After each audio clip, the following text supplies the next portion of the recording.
हे बघा मित्रांनो, हे एवढं इथपर्यंत नुकसान झालंय. हे सगळं ऊस गेलंय, सगळं भयानक. म्हणजे सगळं हे किती प्रचंड. याच्यातले तर सगळे कापसाचे ते प्लांट वगैरे सगळे वाहून गेले.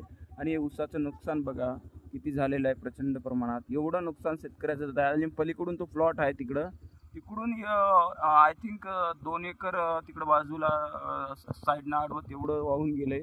आणि इकडून हे ऊस आहेत, हे थोडं मजबूत होतं म्हणून वाचलं. आणि सगळं गेलं. काय झालं तुमचं? काय गेली बा, पलीकडून आली पण नाही गेलं ना, सगळं गेलं. पाणी गेलं. हो का? घरातला पसारा सुद्धा चक गेला. नाव सांगा तुमचं? रुक्मिणाबाई किसन चिंचोलकर. रुक्मिणाबाई किसन चिंचोलकर यांचं तिथं शेत आहे आणि वडाच्या काठीला. हो. तर तिथं सगळंच गेलं. राहत रे, वडून काढता गेलं का? 3 लेकरं. यांचे दोन्ही लेकरं अपंग आहेत. फक्त एकच हे आहे. हो. तर यांना काय, यांचं सगळं शेत वाहून गेले, सगळं.